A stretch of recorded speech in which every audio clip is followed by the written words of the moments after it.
सुप्रभात बच्चों। इस वीडियो में आज आप वाक्य के भेद जानेंगे।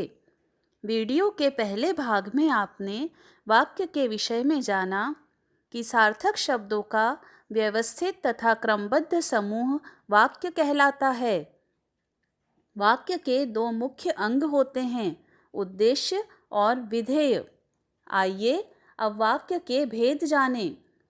वाक्य को दो आधारों पर विभाजित किया गया है, रचना के आधार पर तथा अर्थ के आधार पर। रचना के आधार पर वाक्य तीन प्रकार के होते हैं, सरल वाक्य, संयुक्त वाक्य तथा मिश्रित वाक्य। आइए सरल वाक्य को समझें। जिन वाक्यों में केवल एक ही उद्देश्य, एक ही विधेय और एक ही क्रिया होती है, ऐसे वाक्य सरल वाक्य कहलाते हैं। जैसे सोना घर जा रही है।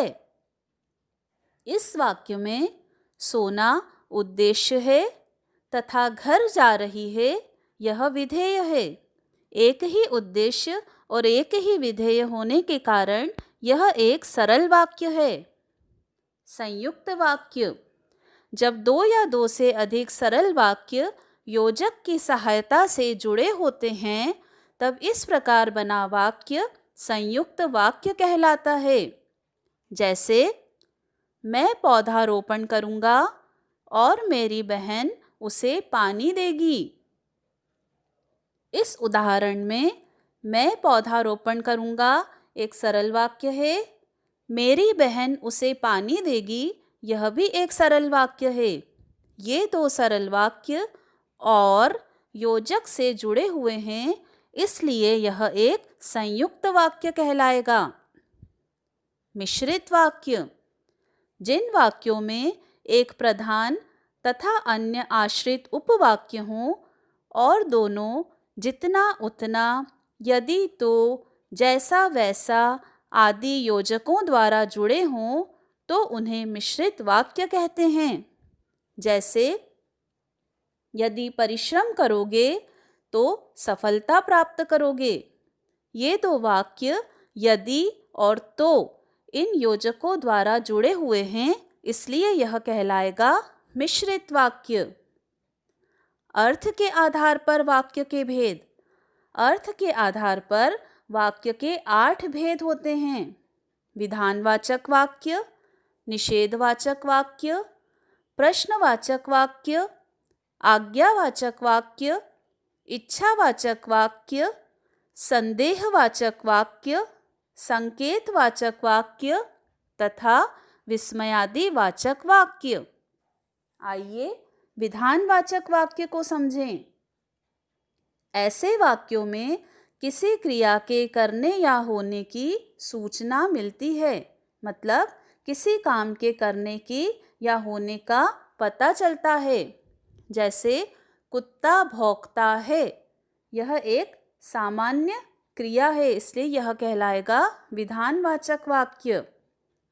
निषेधवाचक वाक्य, जिन वाक्यों में किसी क्रिया के न होने या न करने का भाव प्रकट होता है, उसे निषेधवाचक वाक्य कहते हैं।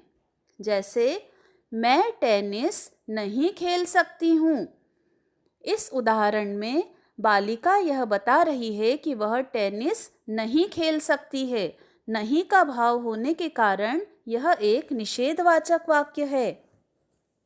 प्रश्नवाचक वाक्य, ऐसे वाक्य जिनके द्वारा किसी भी प्रकार के प्रश्न पूछे जाते हैं, उन्हें प्रश्नवाचक वाक्य कहते हैं। जैसे तुम सब क्या खोज रहे हो।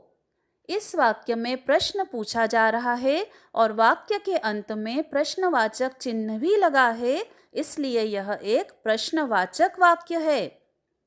आज्ञावाचक वाक्य, जिन वाक्यों से आज्ञा, प्रार्थना, आदेश आदि का पता चलता है, उन्हें आज्ञावाचक वाक्य कहते हैं। जैसे कृपया अपनी पुस्तक पढ़ो। इस वाक्य में शिक्षक छात्रों से आज्ञा दे रहा है कि कृपया अपनी पुस्तक पढ़ो। यह एक आज्ञा है, इसलिए यह कहलाएगा आज्ञावाचक वाक्य। इच्छावाचक वाक्य। जिन वाक्यों में इच्छा, आशीर्वाद एवं शुभ कामना आदि के भाव प्रकट होते हैं उन्हें इच्छावाचक वाक्य कहते हैं। जैसे परमात्मा करे आप जल्दी ही स्वस्थ हों। यह हमारे मन का भाव प्रकट कर रहा है कि यह बीमार व्यक्ति जल्दी ही स्वस्थ हो जाए, इसलिए यह कहलाएगा इच्छावाचक वाक्य। संदेहवाचक वाक्य। जिन वाक्यों में संदेह अथवा संभावना प्रकट होती है उन्हें संदेहवाचक वाक्य कहते हैं। जैसे हो सकता है आज तेज बारिश हो।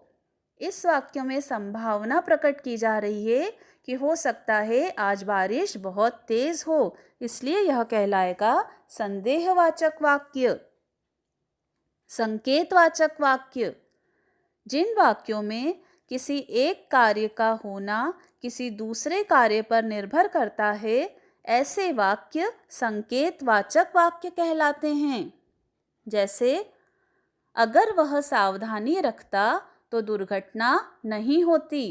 मतलब दुर्घटना तभी होती है जब कोई सावधानी नहीं रखता है, इसलिए एक कार्य का होना दूसरे कार्य पर निर्भर कर रहा है, यह कहलाएगा संकेतवाचक वाक्य।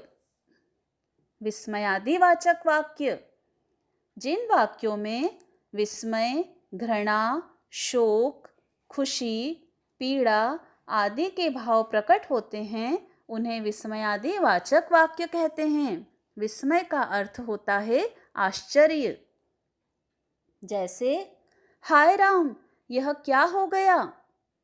इस चित्र में इस बालक की साइकिल की दशा देखकर वह व्यक्ति आश्चर्य प्रकट करते हुए पूछ रहा है कि हाय राम, यह क्या हो गया। यहाँ पर आश्चर्य का भाव है, इसलिए यह कहलाएगा विस्मयादिवाचक वाक्य। तो बच्चों, इस वीडियो से आपने सीखा कि रचना के आधार पर वाक्य के 3 भेद होते हैं: सरल वाक्य, संयुक्त वाक्य तथा मिश्रित वाक्य। अर्थ के आधार पर वाक्य के 8 भेद होते हैं: विधानवाचक, निषेधवाचक, प्रश्नवाचक, आज्ञावाचक, इच्छावाचक, संदेहवाचक, संकेतवाचक तथा विस्मयादिवाचक।